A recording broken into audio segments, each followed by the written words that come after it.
ನಾನು ಸತೀಶ್ ಜಾರಕಿಹೊಳಿ ಎಂಬ ಹೆಸರನ್ನು ನಾನು ಕಾನೂನಿನ ಮೂಲಕ ಸ್ಥಾಪಿತವಾದ ಭಾರತದ ಸಂವಿಧಾನ ವಿಷಯದಲ್ಲಿ ನಿಜವಾದ ಶ್ರದ್ಧೆ ಮತ್ತು ನಿಷ್ಠೆಯನ್ನು ಹೊಂದಿರುತ್ತೇನೆಂದು ನಾನು ಭಾರತದ ಸಾರ್ವಭೌಮತ್ವವನ್ನು ಮತ್ತು ಅಖಂಡತೆಯನ್ನು ಎತ್ತಿ ಹಿಡಿತೇನೆಂದು ಮತ್ತು ಕರ್ನಾಟಕ ರಾಜ್ಯದ ಮಂತ್ರಿಯಾಗಿ ನನ್ನ ಕರ್ತವ್ಯಗಳನ್ನು ಶ್ರದ್ಧಾಪೂರ್ವಕವಾಗಿ ಮತ್ತು ಅಂತಃಕರಣಪೂರ್ವಕವಾಗಿ ನಿರ್ವಹಿಸ್ತೇನೆಂದು ಭಯ ಅಥವಾ ಪಕ್ಷಪಾತವಿಲ್ಲದೆ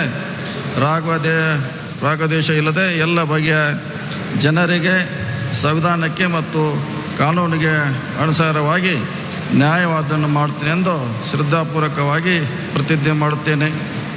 ನಾನು ಸತೀಶ್ ಜಾರಕಿಹೊಳಿ ಎಂಬ ಹೆಸರನ್ನು ನಾನು ಕರ್ನಾಟಕ ರಾಜ್ಯದ ಮಂತ್ರಿಯಾಗಿ ನನ್ನ ಪರ್ಯಾಲೋಚನೆಗೆ ತರಲಾಗುವ ಅಥವಾ ನನಗೆ ತಿಳಿದ ಬರುವ ಯಾವುದೇ ವಿಷಯವನ್ನು ರಾಜ್ಯದ ಮಂತ್ರಿಯಾಗಿ ನನ್ನ ಕರ್ತವ್ಯಯುಕ್ತ ನಿರ್ವಹಣೆಗೆ ಅಗತ್ಯವಾಗಬಹುದಾದ ಸಂದರ್ಭವಲ್ಲದೆ ಅನ್ಯಥಾ ಯಾರೇ ವ್ಯಕ್ತಿಗೆ ಅಥವಾ ವ್ಯಕ್ತಿಗಳಿಗೆ ಪ್ರತ್ಯೇಕವಾಗಿ ಮತ್ತು ಪರೋಕ್ಷವಾಗಿ ತಿಳಿಸುವುದಿಲ್ಲ ಅಥವಾ ಬಹಿರಂಗಪಡಿಸಲು ಎಂದು ಶ್ರದ್ಧಾಪೂರ್ವಕವಾಗಿ ಪ್ರತಿಜ್ಞೆ ಮಾಡುತ್ತೇನೆ.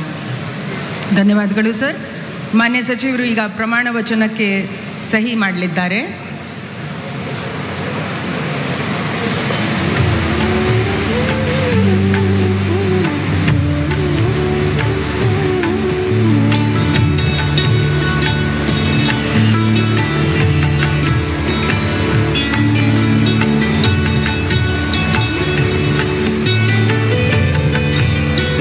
ಮಾನ್ಯ ಸಚಿವರಿಗೆ ಹೂಗುಚ್ಚೆ ಮುಖಾಂತರ ಮಾನ್ಯ ರಾಜ್ಯಪಾಲರು ಹಾಗೂ ಮಾನ್ಯ ಮುಖ್ಯಮಂತ್ರಿಗಳು ಶುಭಾಶಯಗಳನ್ನು ಕೋರುತ್ತಿದ್ದಾರೆ.